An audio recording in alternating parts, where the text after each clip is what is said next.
Good morning, entrepreneurs and builders. Welcome to the Breaking Business Podcast, where we don't just talk marketing and entrepreneurship, we dissect it, we challenge it, we extract those golden nuggets that you can actually use every single day.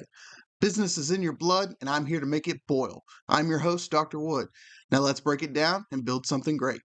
Hey everyone, welcome to another video in this series. I wanted to talk to you guys a little bit about traditional marketing versus digital marketing and why a lot of people think traditional marketing is dead. But first, let's classify what digital media and traditional marketing is. So digital media, digital marketing refers to after the internet was created. So basically Web 2.0, the rise of things like search engines, the rise of social media, all of that. A consumer interacts with you strictly online and has no capability for a brick and mortar situation. That ends up being classified as a digital marketing medium and digital marketing as a whole. So traditional media, you got to think of traditional such as pre-internet, not traditional as in traditional to culture, tradition to anything, but more just tradition as not even Web 1.0, but pre-web, pre-internet. So you're thinking of things like radio, billboards, brochures, word of mouth, emails still classified closer to digital marketing. And what gives people the notion of digital marketing taking over to the sense of nobody is going to use traditional marketing? And I think it's because a lot of people believe that with the evolution of technology, we don't necessarily need brochures anymore. We don't need because of cost, because of the setup process, because of the actual eyes on it. There is a downtrend in traditional marketing, but it's not necessarily dead still. If we look at the pie chart here, it takes up a great deal eyes still, and even advertisers continually market to traditional media because not every generation is affected the same way. Not every person is going to resonate with digital marketing as well.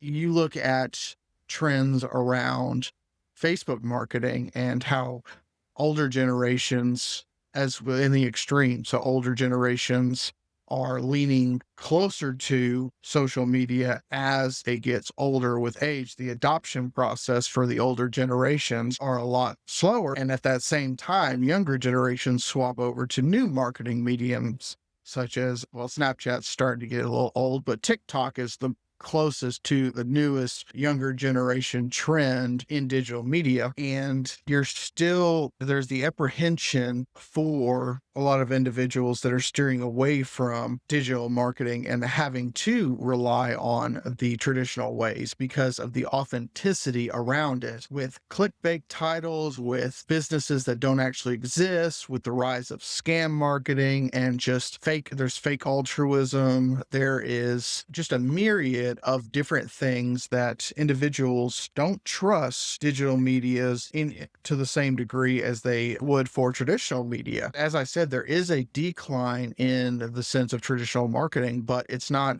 dead, right? So there's still opportunity for you as a business to go and do those quote unquote offline measures of marketing. So let's say you own a lawn mowing service. You still have opportunities of networking through brochures, through radio, through billboard. I mean, you would have just as much success doing a community outreach program with brochures or print off ads or even business cards as you would with the amount of dollars spent on the digital marketing mediums. I keep transitioning between media and mediums, but they're basically adverts.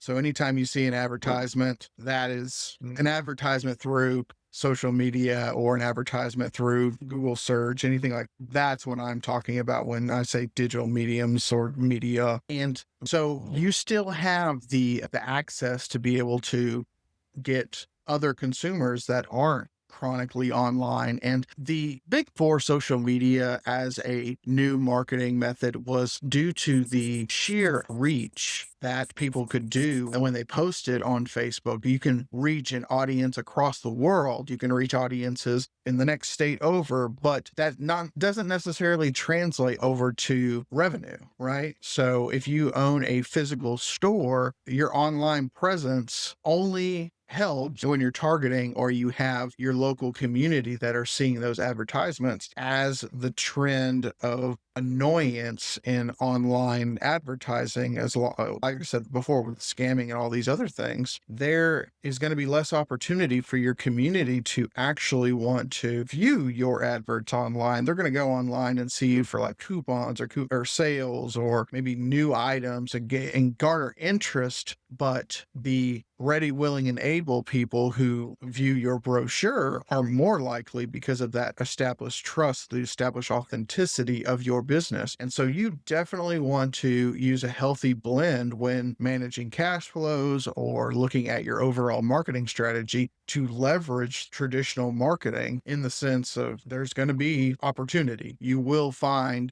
people who are ready, willing, and able to purchase that product just because they saw your billboard, or just because they read your brochure, or just because they heard you on the radio. So definitely don't discount it in your future marketing strategies. All right. Thanks everybody for tuning into this video. And I hope you like, subscribe, and share. If you found this interesting and would like to continue listening, come back. I'm going to be posting videos daily, if not multiple times a day, going over various topics such as marketing, management. I got finance, I got accounting, entrepreneurship in general. And I just want to help everybody improve their knowledge and hopefully help you make a little bit of money on the side. Till next time, bye.